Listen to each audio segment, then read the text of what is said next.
Menghadapi debat malam ini yang bertema ekonomi, keuangan, investasi, pajak, perdagangan, APBN, APBD, infrastruktur, dan perkotaan, Cawapres nomor urut 1 Muhaimin Iskandar mengaku menyiapkan diri dengan membaca kembali visi dan misi Paslon Amin. Caimin bilang sedikit deg-degan berhadapan dengan lawan debat Gibran Rakabuming Raka dan Mahfud MD. Menurut Caimin, Gibran patut diwaspadai karena punya pengalaman sebagai wali kota. Mas Gibran punya pengalaman wali kota, tentu dia sudah lebih siap ya menjadi bagian dari penampilan Mas Gibran itu juga tantangan buat saya. Tapi tetap pede Gus bisa mengalahkan Mas Gibran juga Pak Mahfud besok begitu? Ya agak deg-degan sih. Karena kita tahu Mas Gibran punya pengalaman wali kota, Mas Gibran punya jejak rekam pengusaha sukses, Mas Gibran juga punya pengalaman jadi wali kota yang berhasil. Tentu Pak Gibran punya kekuatan yang harus kita juga hati-hati.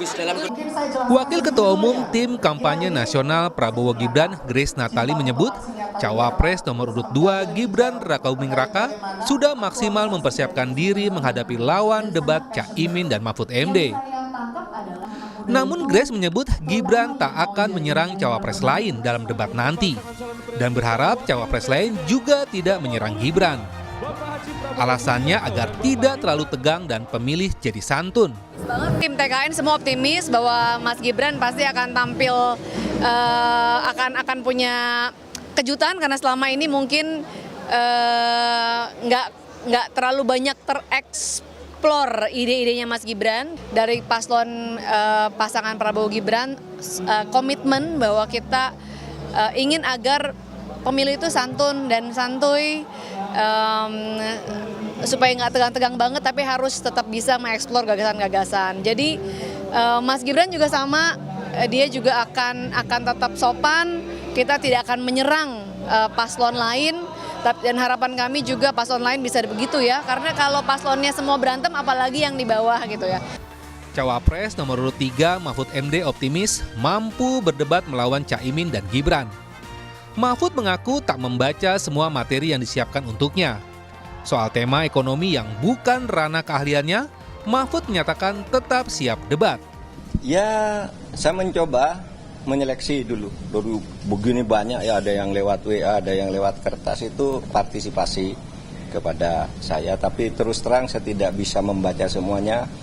Maka ya saya coba olah dari itu secara random gitu. Karena pada umumnya debat itu kan ingin merekam kemampuan di saat berdebat ya. Bukan orang belajar seminggu lalu berdebat gitu. Menurut saya itu memberi bahan saja. Tetapi saya siap. Di luar bidangnya Prof. Mahfud dan Isunya ekonomi Pak. Enggak apa-apa. Kalau mau jadi pemerintah harus siap di segala bidang. Seperti debat Capres, debat Cawapres malam ini akan terbagi dalam 6 segmen dengan durasi total 120 menit. Yang menarik ditunggu ketiga Cawapres mendapat ruang untuk saling sanggah di segmen 2, 3, 4, dan 5. Tim Liputan, Kompas TV. Kekuasaan tertinggi ada di rakyat.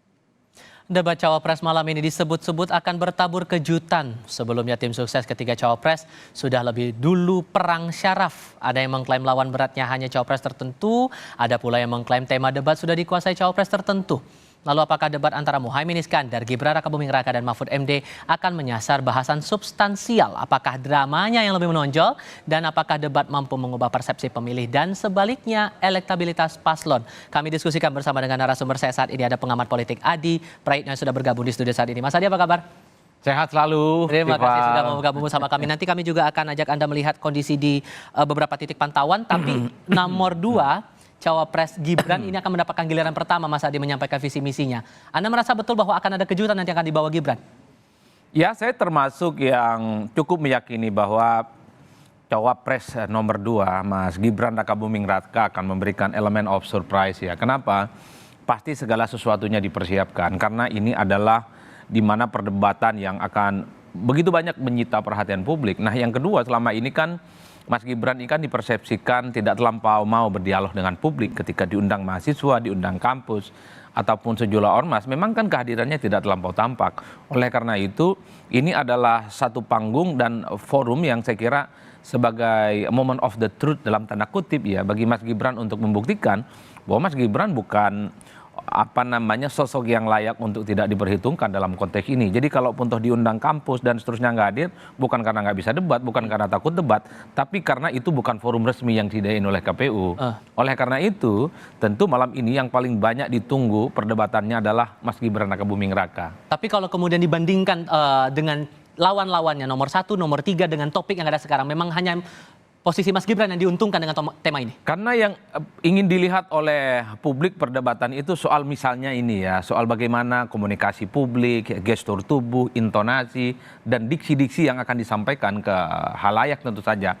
Kalau kita mendengarkan Mahfud ini kan sering sejak lama, mengingat Pak Mahfud ini kan pengalaman di eksekutif, yudikatif, dan bahkan di legislatif. Kita juga sering bagaimana Pak Mahfud MD ini sering bersaut-sautan misalnya dengan sejumlah politisi di medsosnya. Semua pasti diladeni. Begitupun dengan Gus Muhaimin Iskandar. Kita tahu pengalamannya luar biasa. Anggota Dewan, saat ini adalah Ketua Umum PKB misalnya, dan juga adalah mantan aktivis. Yang saya kira memang di forum-forum apapun sering kita melihat apapun temanya, Muhaimin Iskandar ataupun Mahfud ini terbiasa. Yang tidak pernah biasa kita dengarkan, yang tidak pernah kita lihat misalnya, secara sering itu adalah Mas Gibran Rakabuming Raka. Oleh karena itu, yang paling banyak ditunggu sebenarnya debat malam hari ini adalah apa yang disampaikan oleh Mas Gibran soal gaya komunikasi dan tentu substansi-substansi yang akan disampaikan. Kita sambil melihat juga kondisi di salah satu titik pantauan, saudara, jelang debat cawapres perdana malam ini, para cawapres akan berangkat menuju lokasi debat ditemani oleh pasangan masing-masing. Kita coba intip dulu untuk cawapres nomor urut 1, Muhaimin Iskandar, dan capres nomor urut 1 Anies Baswedan yang akan berangkat dari rumah dinasnya. Kalau untuk Muhaimin Iskandar nanti akan berangkat dari rumah dinasnya di Kompleks Widya Chandra, Jakarta Selatan, dan ditemani oleh pasangannya, calon Presiden Anies Baswedan. Pasangan Amin ini akan menggelar keterangan pers nanti sebelum berangkat bersama menuju ke lokasi debat calon wakil presiden di Jakarta Convention Center, Senayan, Jakarta. Tampak untuk persiapan sejauh ini masih kita tunggu pergerakan dari rombongan dari calon wakil presiden Muhaimin Iskandar ini, karena kabarnya akan bergerak menuju ke lokasi debat sekitar pukul 16.30 waktu Indonesia bagian Barat nanti. Kami ajak Anda untuk bergabung dengan Fedriska Ananda yang memantau di kawasan Widya Chandra saat ini. Rizka, cerita lebih banyak soal jelang pergerakan Muhaimin Iskandar menuju lokasi debat saat ini.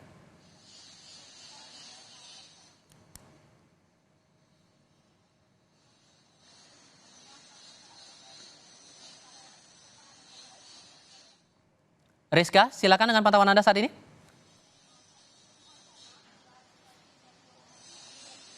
Ya, selamat petang Tifal dan juga saudara. Untuk kondisi ataupun suasana di rumah kediaman dinas milik Muhaimin Iskandar saat ini tampaknya Caimin masih di dalam rumah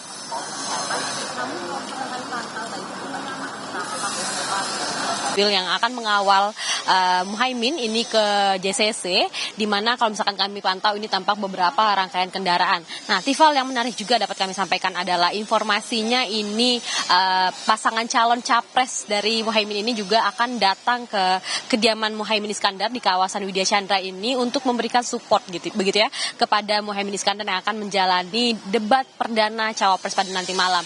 Nah, di mana kalau misalkan kami dapatkan informasi bahwa ada 3 sebetulnya yang menjadi highlight utama yang menjadi sorotan dari pasangan pertama ini adalah Rizka, apakah kami mengalami gangguan komunikasi dengan Fedriska Ananda dari kawasan Widya Chandra, dan kita coba ke pantauan berikutnya persisnya untuk calon wakil presiden Gibran Rakabuming Raka di kawasan Kertanegara. Sudah bergabung saat ini Triksi Valencia. Triksi, cerita lebih banyak soal persiapan untuk Gibran Rakabuming Raka sendiri di sana?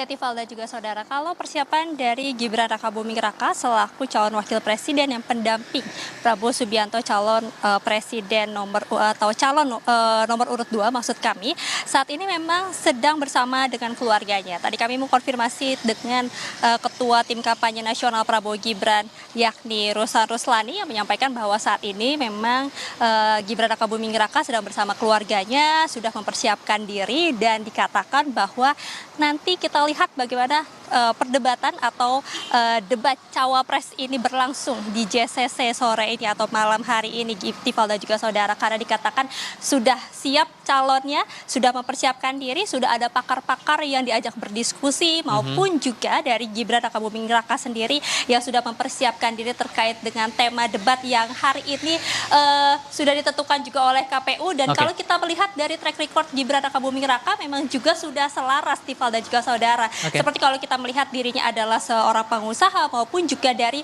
wali kota Solo. Jadi kita akan lihat apakah memang ada gebrakan yang akan disampaikan ataupun juga kejutan-kejutan menarik yang akan ditunjukkan oleh Gibran Rakabuming Raka pada debat malam hari ini, Tifal dan juga saudara. Karena kalau kita melihat memang sejauh ini dari masa kampanye maupun juga dari penetapan Gibran Rakabuming Raka sebagai calon wakil presiden pendamping Prabowo Subianto, dirinya ini dikenal dengan irit bicara atau irit sekali menyampaikan pendapat, berkomentar maupun juga menyampaikan hal-hal yang dirasa ini ingin diketahui oleh masyarakat begitu ya. Jadi tapi kalau kata Rosan Ruslani, Ketua TKN, mengatakan bahwa kita nantikan saja karena memang Gibran sudah siap dan akan menyampaikan banyak hal di debat pada malam hari ini. Tifal. Oke, Triksi, terima kasih pantauan Anda. Nanti kita akan lihat lagi perkembangan dari sana, dan Rizka juga sudah melaporkan dari wilayah Widya Chandra, Jakarta Selatan. Terima kasih kawan-kawan.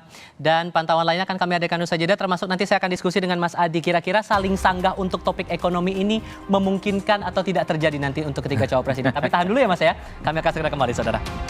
Topik debat kali ini berhubungan dengan ekonomi dan keuangan, Mas Adi. Apakah kemudian saling sanggah antara satu kandidat dengan kandidat lain akan terjadi, atau ya udah tipis-tipis saja sebatas tanya jawab saja? Menurut Anda gimana? Saya termasuk yang meyakini dan berharap tentu saja bahwa dalam perdebatan para cawapres nanti ini ada saling sanggah, ada saling negasi, dan ada perdebatan di situ.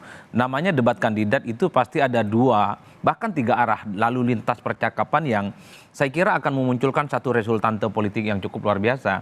Sehingga publik paham betul bagaimana positioning ekonomi, tentang investasi, tentang pertumbuhan infrastruktur dan seterusnya dari masing-masing calon. Kalau tidak ada saling sanggah, kemudian tidak ada perdebatan yang semakin mendalam, ya publik melihat ini bukan perdebatan, tapi ini baik-baikan. Oleh karena itu, saya membaca Pak Mahfud misalnya akan bicara tentang bagaimana potret hukum akan menjadi payung dan bahkan menjadi penegas bahwa persoalan ekonomi, infrastruktur, investasi akan semakin mantap kalau penegakan hukum itu akan ditegakkan di Indonesia. Soal kepastian hukum itu. Artinya apa? Positioning Pak Mahfud sebagai orang yang selama ini dianggap ahli hukum akan menjadikan tema debat hari ini sebagai standing position yang cukup baik, di mana aspek hukumlah yang akan menjamin investasi masuk ke Indonesia, kemudian infrastruktur termasuk pembangunan ekonomi. Kalau capres nomor 1? Nah, sementara capres nomor 1 pasti bicara tentang efek ekonomi, sosial, dan demokrasi. Jangan sampai misalnya pertumbuhan ekonomi, tentang pembangunan, itu tidak memberikan kontribusi yang cukup penting terhadap perbaikan dan pembangunan di Indonesia, terutama kelas menengah ke atas. Jadi pernyataan Muhaimin Iskandar beberapa waktu yang lalu misalnya, soal tol tidak bisa dinikmati tukang beca, itu kan jelas ingin mengkritik. Infrastruktur ini hanya menguntungkan kelas menengah ke atas. Ataupun ketika Muhaimin bicara tentang di Bekasi mallnya bagus-bagus tapi kantong rakyatnya tipis-tipis. Itu kan Muhaimin ingin menegaskan kepada publik ada jarak disparitas yang cukup luar biasa. Ada orang kaya yang semakin kaya, ada orang miskin yang semakin miskin. Tentu ini adalah efek dari pembangunan ekonomi politik yang tidak seimbang. Rasa-rasanya Muhaimin akan memposisikan dirinya sebagai sosok yang mencoba untuk mengaitkan. Jangan sampai investasi, jangan sampai pertumbuhan ekonomi termasuk infrastruktur, APBD dan APBN itu salah sasaran dan tidak berpihak kepada rakyat. Oleh karena itu, kalau kita melihat tegak lurus perdebatan nanti malam, kalau kita melihat dari jauh, rasa-rasanya memang Mas Gibran akan dikeroyok dalam tanda kutip, yang akan ditanya, kemudian dikuliti kira-kira bagaimana kebijakan ekonomi, investasi ke depan. Mengingat Gibran ini adalah sosok yang kemudian publik tahu sebagai replika politik Pak Jokowi. Oke, tapi bagaimana kemudian ini akan berpengaruh kepada kondisi dari para pemilih pemulanya begitu. Apakah ini akan ikut terpengaruh atau justru akan efeknya hanya tipis-tipis saja atau akan berpengaruh signifikan? Sambil kita juga akan memantau nanti bagaimana persiapan debat perdana Cawapres 2024, termasuk akan ada pantauan langsung dari sana. Kami akan kembali sesaat lagi, Mas Adi. Tetap bersama kami ya. Persiapan debat sudah 100%, tinggal kita nantikan performa dari 3 calon wakil presiden pukul 7 malam nanti. Banyak hal sebetulnya mau saya diskusikan dengan Anda, tapi terima kasih untuk diskusinya kali ini Mas Adi. Kita akan jumpa lagi di lain kesempatan untuk membahas topik-topik debat ini. Dan